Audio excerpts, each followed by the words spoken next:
It's a big draw in a small northeastern Iowa city. Shara's is a restaurant that helps define Elkader, a place rich with African culture. In partnership with Diversity Focus, CBS 2's Sadie Hughes explains how Shara's is connecting the city with a country more than 5,000 miles away in tonight's Voices of Diversity. After 9/11, Frederic Boudouani, who was living in Boston at the time, tried to make sense of the event by learning more about his Islamic roots. Now that quest led him right here to Cedar Rapids, home to the first mosque in the nation, then to Elkader, a city that made him feel much closer to his homeland, Algeria. He and his husband Brian, a native Iowan, soon found where they belong.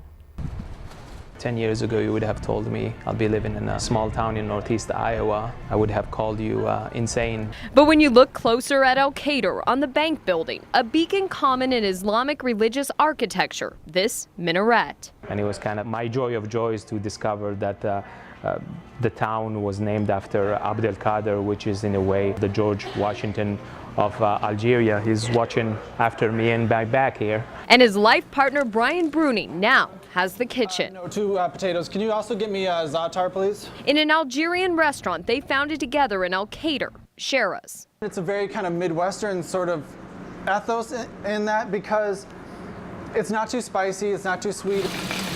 The harissa hummus is one of our favorites. It's really, really good. The falafel, that's actually what I got today. I've had the falafel and I thought it was wonderful.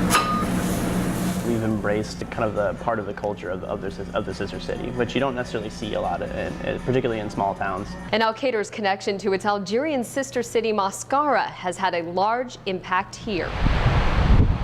During the floods of 2008, the Turkey River flooded, bringing water to about a half-inch above this patio. So Mascara decided to donate $150,000 to help Elkader out. It's really a proud and amazing moment. In a small city where culture comes as a pleasant surprise. I think it's one of those things that if some random out-of-towners just found it, I think they would talk about it. Because Elkader is unique thanks to a decision made by its founders more than 100 years ago. Truthfully, they didn't share his culture, his language, his religion, yet they were open-minded enough to name their town after him. And thanks to this restaurant. To me, like, food is a really common denominator, and so I think it's probably the easiest way for people to explore new cultures.